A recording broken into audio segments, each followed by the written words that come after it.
An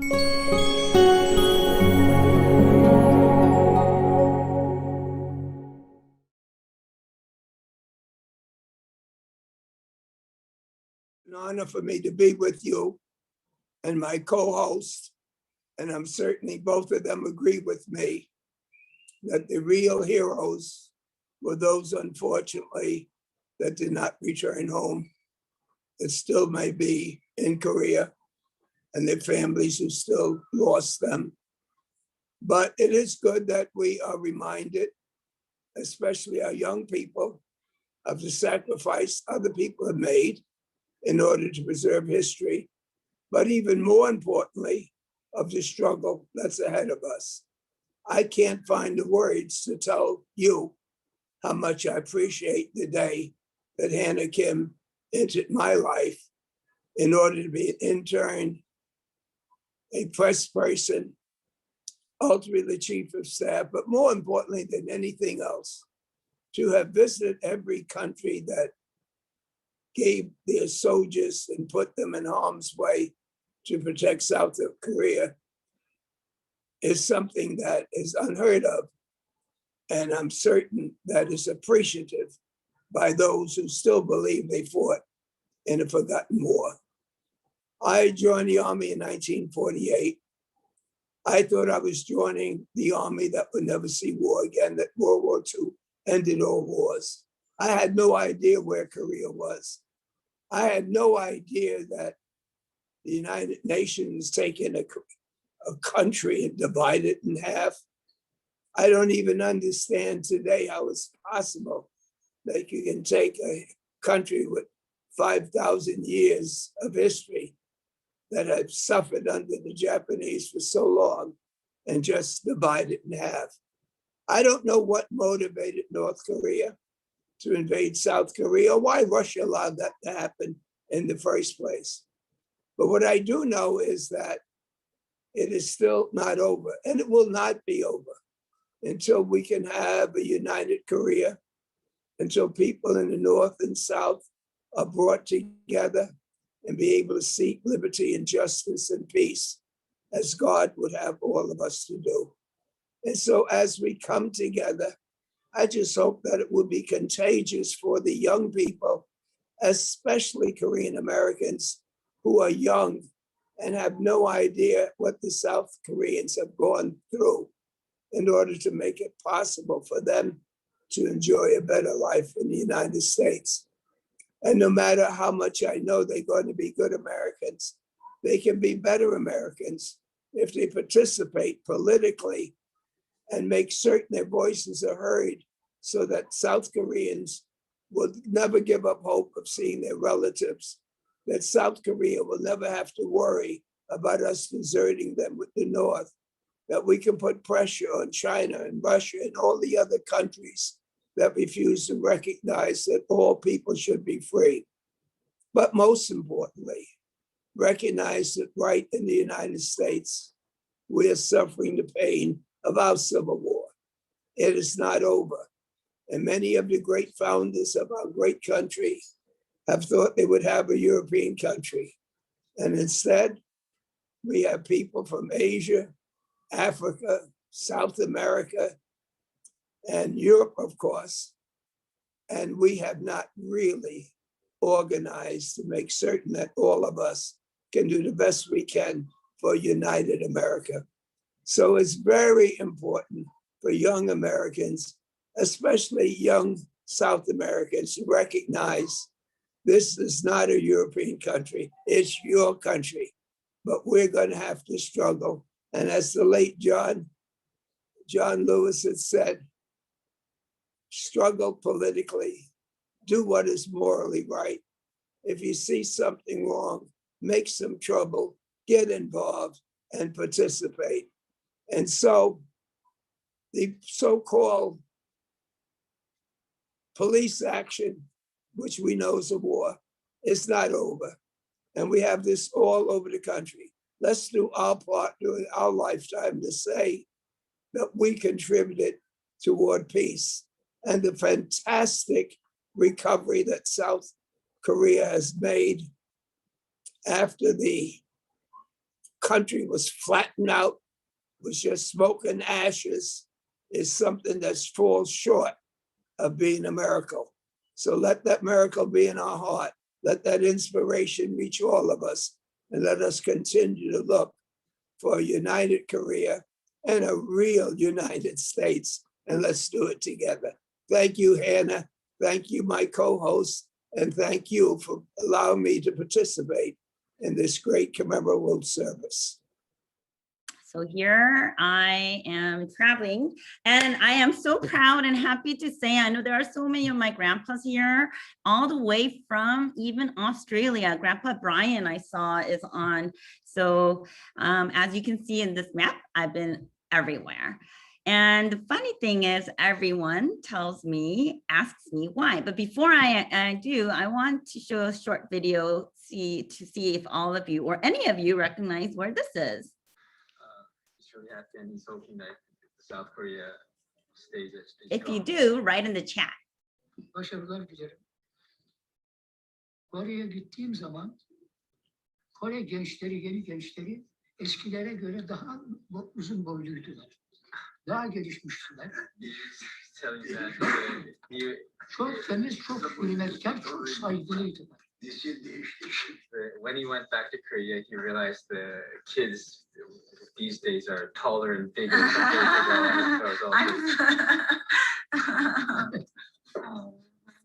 Don't cry.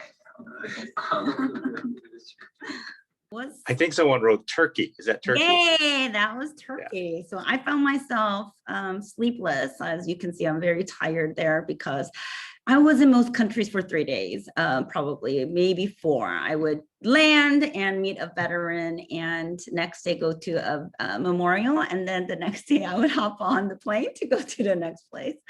And so when I arrive, many people ask, why are you here and how are you here? And that's the story that I want to tell.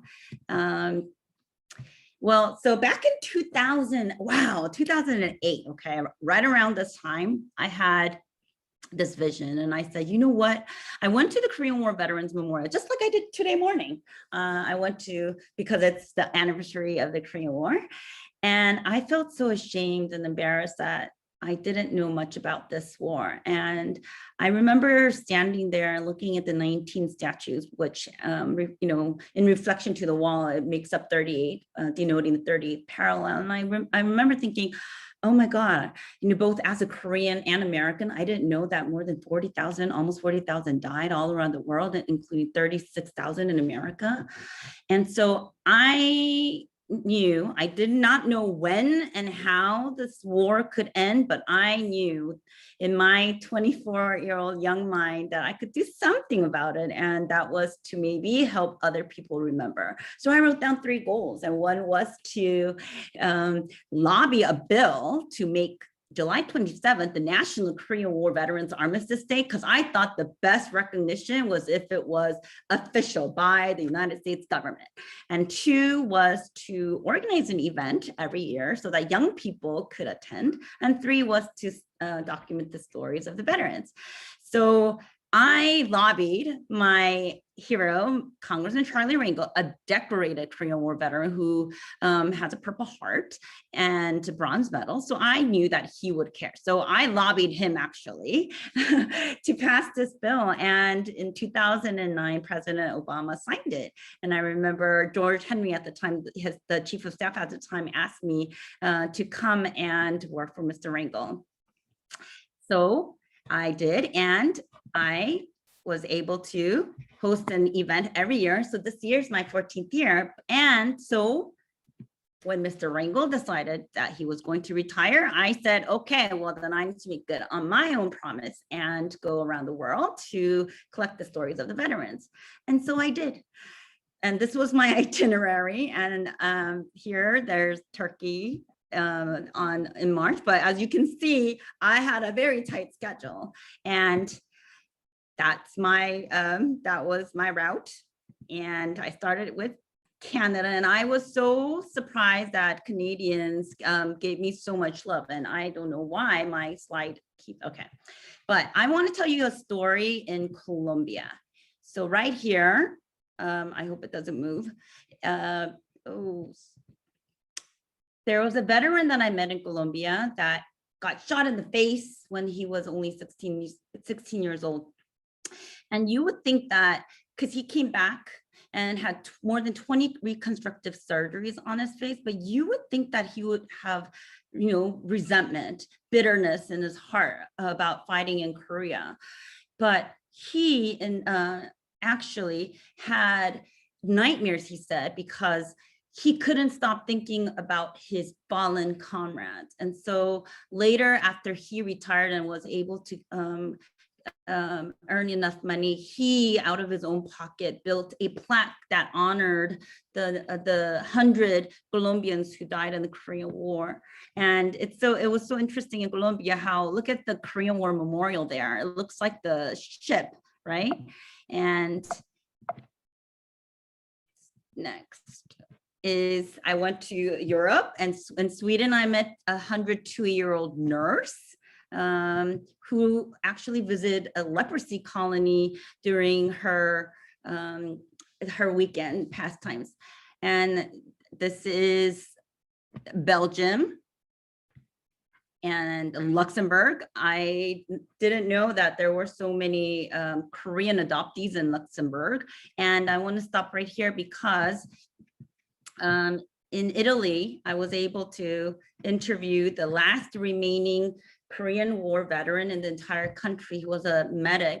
And I was so honored because, you know, we're doing a little pinky promise, is he gave me the original copy of his diary from the war. And I said, oh my God, I can't take this. You have to actually donate it to the Red Cross or, you know, your own government. And he actually said he wanted me to keep it because he thought that I could be the guardian of his story, which to me, to this day, I take it very seriously.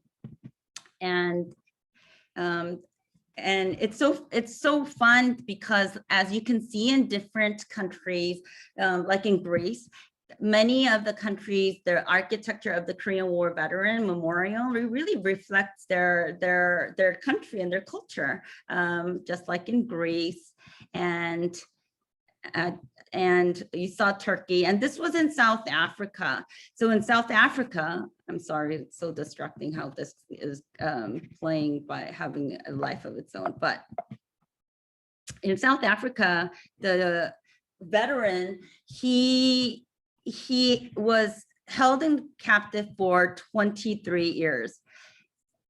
Oops, sorry. I think this is going to be better. I'm so sorry, you guys, because yes, I can control it.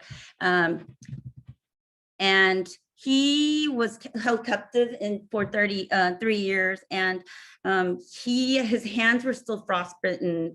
I know Mr. Rangel still has frostbitten feet from the war as well. And he too had absolutely no resentment. In fact, there's that picture where I was kissing his hand, and I said, you know, I'm so sorry to hear that, and I know I can't, you know, take away your pain, but maybe you can feel, you know, comfort and solace knowing that your pain led to something. And I am so sorry to say he passed away since, as did many of the veterans that I have met, and I'm showing in this slide.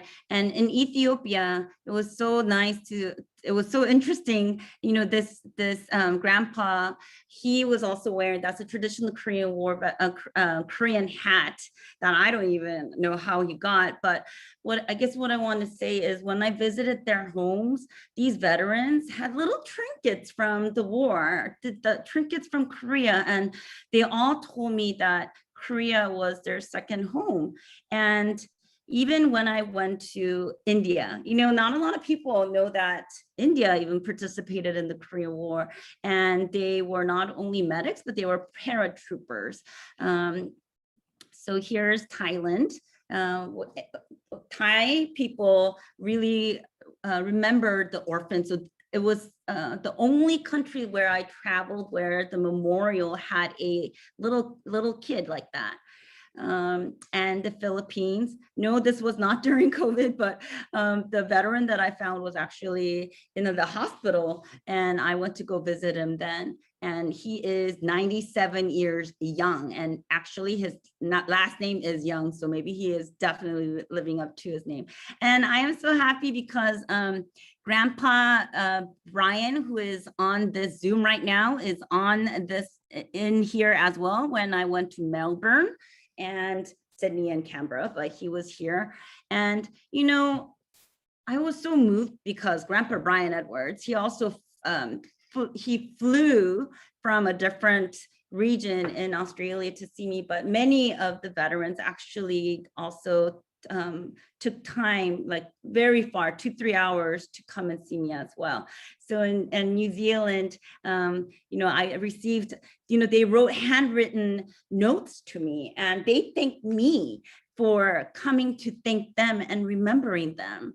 And when I arrived in Seoul, it was my honor to also meet the perhaps most famous general in Korea who also passed away, General Baek Son-yeop. He was a hero in the Korean War. And later I got to visit 30 countries in Korea as well. And, you know, I would just hold hands with the 할아버지s, the grandpas, and, you know, they reminded me, quite frankly, of my own grandfather, whom, you know, I saw when my parents immigrated from Korea when I was 6 years old. And so I tell many people, in a way,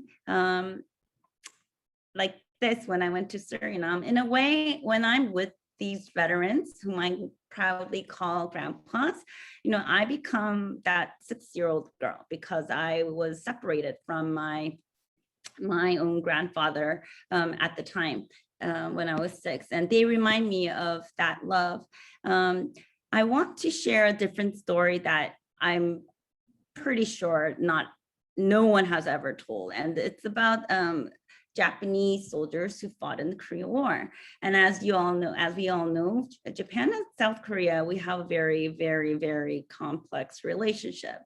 But after World War II, Japan, you know, they signed in the constitution that they will not be involved in any war. So they couldn't publicly divulge the fact that they sent sailors actually to carry cargo to Korea.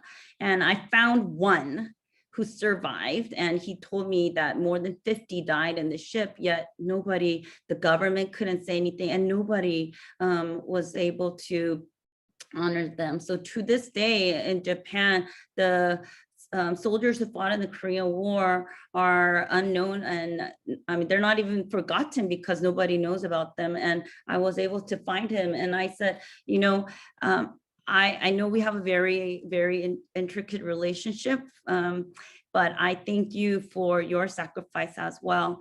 And I want to show you all. So I'm going to pause right there because I did all around the world, and not in 90 days, but in, I don't know, very couple of minutes. And I know that was a lot of information, but I figured, you know, pictures are worth 1,000 words, and sometimes just seeing these veterans or these memorials for you, maybe vicariously can experience what I experienced. But, you know, I came back from around the world, and I have to be honest, when I went around the world, it was, I think, more out of duty, you know, because I made that pledge 10 years ago that I would go.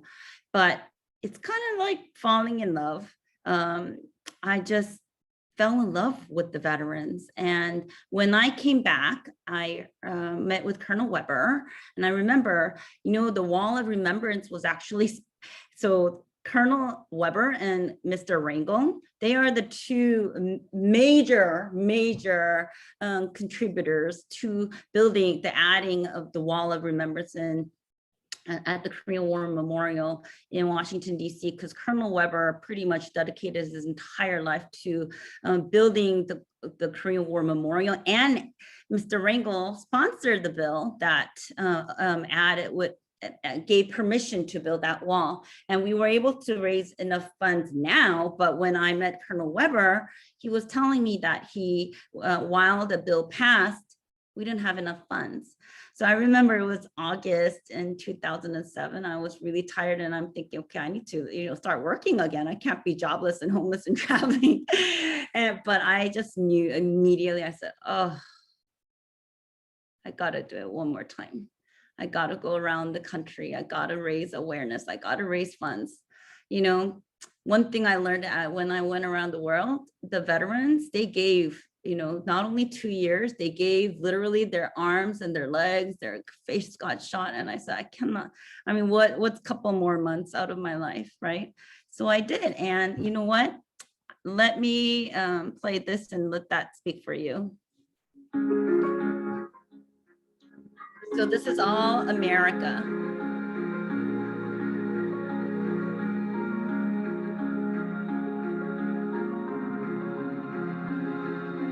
And I think many of the veterans here will recognize themselves here and the memorials that they built all around the country. Every single state suffered a casualty in the Korean War.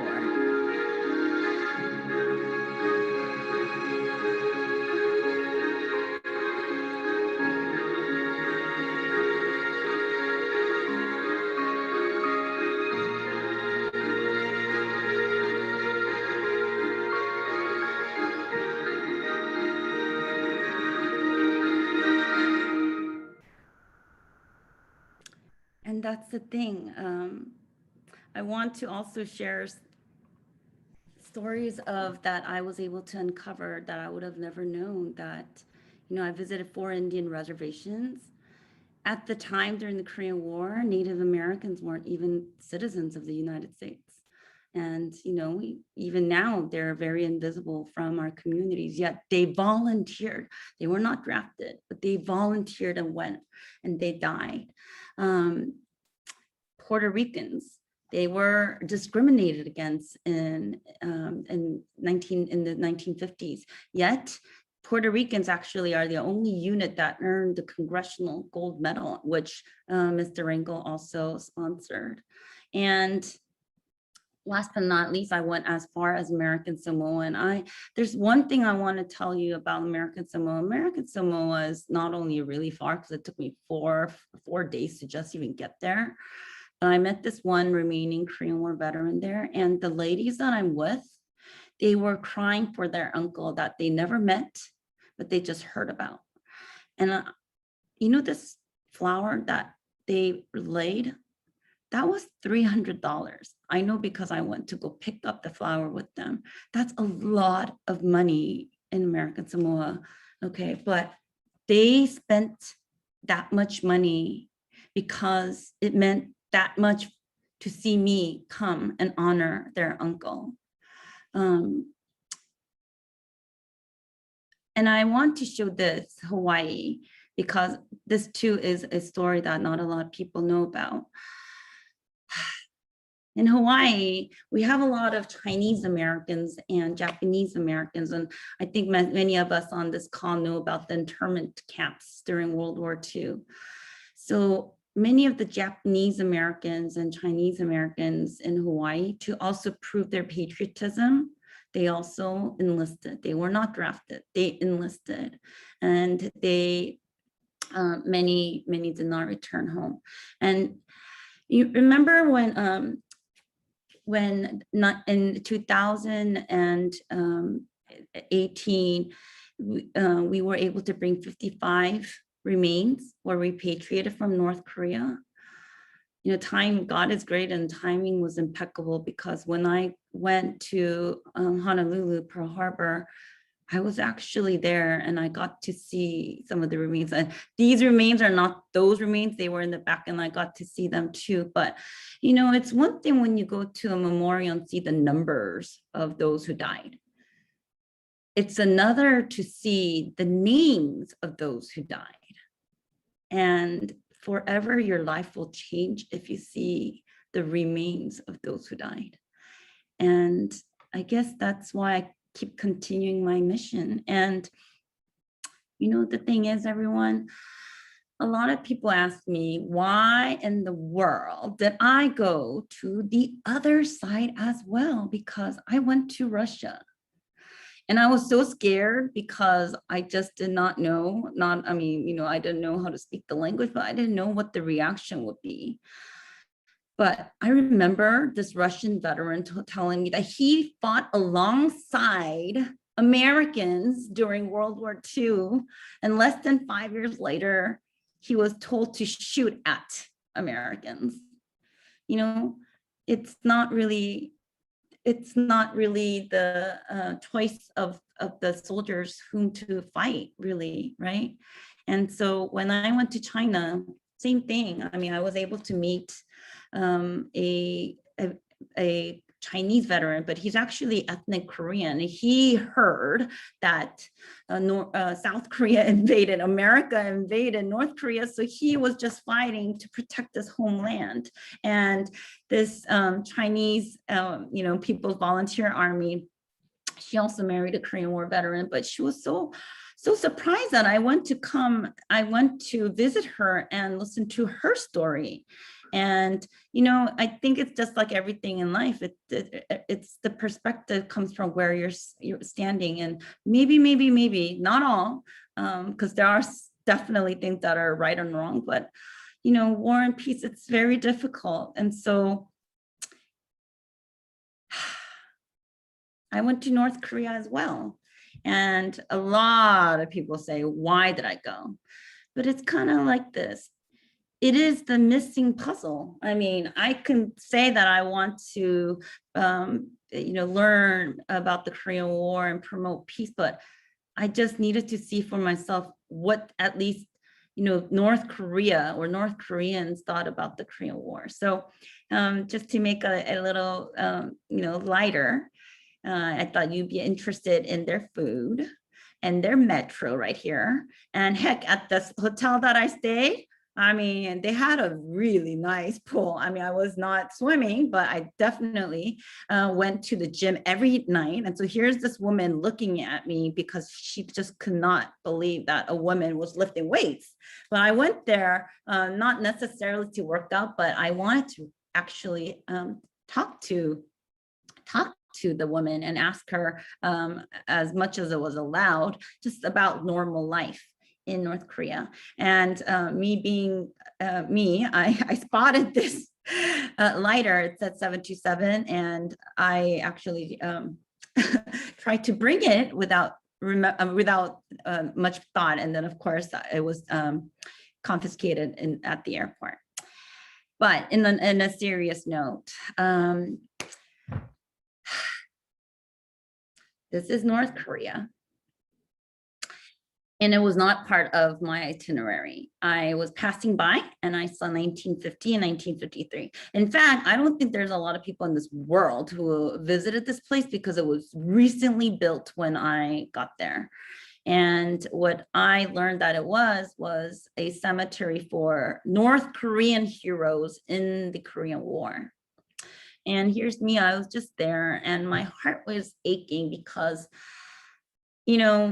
it's true. We're all just one people, Koreans, North Korea and South Korea. And this girl right there who's staring at me, I mean, quite frankly, she and I could look nothing alike, right? But she and I were the same age. And so I often think of her. I'm like, wow, if the veterans didn't fight for our freedom, would I be just like her, wearing, hanbok like she is right now and living in North Korea? I think about that a lot. And, which is why I am even more grateful to the veterans. And so I always say, the best reminder why we need to hope and fight for peace is to reflect on the sacrifices that were made on our behalf. And so maybe it's that onus is on us, to carry and finish the legacy of the veterans and ensure there's lasting peace on the entire Korean Peninsula. And I want to tell you a story. And it happened in North Korea. So this picture right here, they're like looking in the ground. I mean, you would think there was an international disaster that was going to happen, because I actually wear I'm going to show you guys. So I wear right here. So I wear a bracelet like this, and it's a cross. So right when I was at that cemetery, I was trying to take a picture and I lifted my hands like this and I felt my bracelet slip. And when I looked down, everything I had my bracelet, but the pendant, the cross pendant was missing. And I was terrified because I was warned not to leave, not even toilet paper behind North Korea. And I'm like, oh my gosh, this is a cross. And the funny thing is I traveled around the world and never came off. And right that moment, it was gone, it was missing. And that's why for 30 minutes, it was getting dark. The North Koreans were looking for that cross pendant. And later I said, you know what? It's okay. Because I felt like a piece of me or a piece of my heart or my faith for humanity or hope for peace, was just left behind in North Korea. They said you couldn't leave anything behind, but I still, to this day, I feel like there was, my heart was left there, and that is why I, almost after 14 years, I keep saying, everybody, what can we do to remember that? Because it's not only me that cannot just, cross over, but because we're still separated, there are 10 million Korean divided family members. We still have MIA POW remains that we need to identify and bring home, because I met daughters, and sisters of POW MIAs after 71 years. They're still crying. They still want to just know what happened to their father or their brother. And me, I guess even now, I don't know when and how that peninsula could have everlasting peace. But all I know is that I can go around and ask people, let's remember at least what happened, and let's remember what it cost, that you want to share this with as many as people as possible. And every day I cry. I said, God, how blessed am I that I have received this much love from so many people around the world who called me there and kissed and embraced me as their granddaughter, and the angels that helped me. Because you know what? I could not do this by myself. And many CKA members are here, and many of you who are here, you housed me, you fed me, you picked me up from the airport, You're all my angels. And I wanted to just say thank you, because I couldn't do it again, do it alone. And I just wanted to share this love, overwhelming love, with other people, and hopefully by compelling them. So we're launching a photo contest, a photo, essay, and video contest. And I'm just hoping that people out there would, photos and videos are very accessible. People post everything on social media. It's very easy. So, submit a photo or a video, interview a veteran, visit a memorial, and just reflect on what the significance of the Korean War is. And I think that's the best way to not only honor our veterans, but also ultimately hope for and promote peace, everlasting peace on the Korean Peninsula. So thank you everyone for being here and listening to my story and being part of this mission that I have. Thank you. Thank you, Hannah, and a special welcome to Congressman Rangel and Tom Stevens, my old boss. Great Americans, all you are. And it's an honor and privilege to be with you tonight to speak to you about the Wall of Remembrance. I first of all want to thank all of you who have contributed to this special project. It's going to add so much, not only to the the Korean War Veterans Memorial, but it's going to add so much to the 4 million people who annually visit the Korean War Veterans Memorial every year. To have the names of the fallen on the wall where the family members can come and to see their loved ones' names and to etch it is finally some type of closure for these families.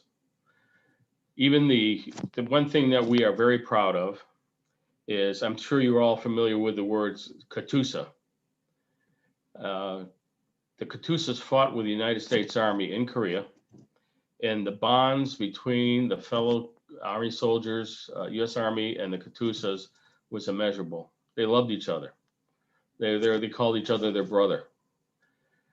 And they were assigned right in the Army units, the US Army units, and they fought together. But they lost their lives together. Of course, we're going to have the 36,596 American lives who lost their lives in the Korean War on the wall. But this will be the first memorial in the United States, national memorial, that will have a foreign country's fallen side by side with the American soldiers. In battle, they were fought side by side, and on the wall, they're going to be on side by side. And it's a fitting tribute to have the South Korean Katusas on the wall with the American fallen. This, we've started construction on the wall. We have enough money to build the wall according to the National Park Service. And we are very grateful, not only to American participation, but especially to the Korean people for filling in the void, a vast void of getting the money to build this memorial. And thank you to President Moon. He was instrumental in getting this started and seeing it through to the end. For that, we are very, very thankful. We started construction in March, and it's going very well.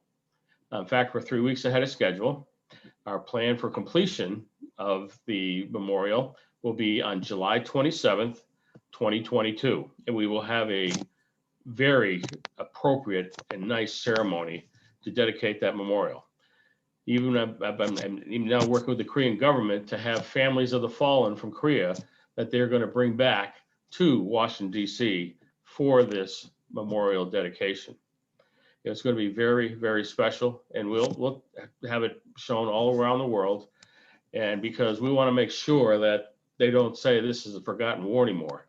What this is forgotten victory. This, what our soldiers and the Koreans and the Allied nations did was to stop communism in their tracks.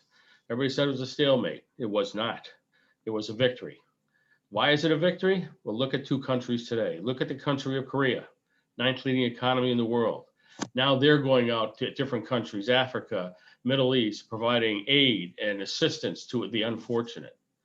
They are, and after this, in all my life, all the wars that the United States have fought in, World War II, against when we helped liberate people with the Marshall Plan and help Japan get back on their feet and so forth. After the Korean War, the Korean people literally built the nation of South Korea, the Republic of Korea, back from nothing. It was rubble. And there's no other country in 71 years that continually thanks and honors our Korean War veterans other than the Republic of Korea. For that, the veterans are very, very grateful. They love the Korean people because this goes in part that they were forgotten, not by the South Koreans, they weren't. Even 71 years afterwards, the South Koreans make it a very special duty and honor to thank our Korean War veterans, which we are very grateful. And I will say this, and some may disagree with me, South Korea is the strongest alliance that the United States has. We need to maintain that alliance for many, many reasons. Now, just to add on, I know I got off my pedestal there, off my sermon, but I just want to say this, that we're doing a lot more things to the Korean War Veterans Memorial. We're adding all new trees. The other trees that were there, we had to take down because some of them started to rot. All new field of service is being replenished with different plants. We're going to have handicapped sidewalks, well, two new sidewalks, one going to Independence Avenue, one going to Ash Road. We were going to have applications where students can come when they come to Washington, D.C. and their summer trips or their spring trips, their high school trips. Basically, all they do is go to the memorial, look around, take a picture. We want them to learn about the memorial. We want them to learn about the Korean War. So we're developing education materials and an app. We're going to have on this app, I'm not going to talk about it, but I'll just give you a little instance. We're going to have, when they click on the app, you're going to have Sergeant Smith come out and say, hi, I'm Sergeant Smith. I was a sergeant in the field artillery in the Korean War. And I just want to welcome you to the Korean War Veterans Memorial. And he'll start talking about what's there at the memorial and so forth.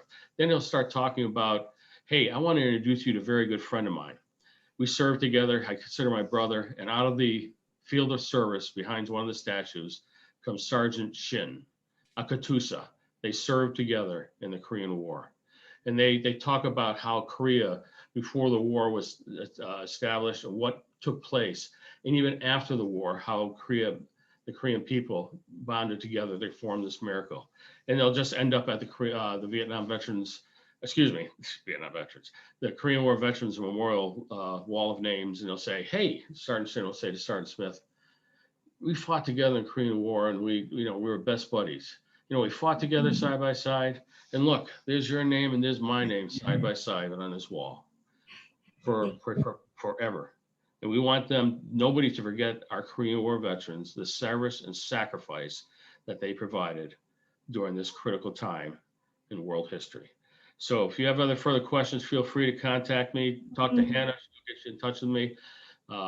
Like I say, we're scheduled to finish, have the dedication ceremony on July 27th, 2022. We want everybody to come. It's going to be a very special time, 3 days or so forth here in Washington, D.C., because of the time of reunions, get together with Katusa buddies, and meet the different family members also. No longer the forgotten war. That's it. Okay. This is a very moving experience for me. And I think the fact that what Hannah's done is touch bases with the democratic countries who, like many American soldiers, never heard of Korea, but they went there for justice, equality, and democracy. So Hannah, in a sense, is woven what the International United Nations is all about, except instead of words, she brought it out with her heart.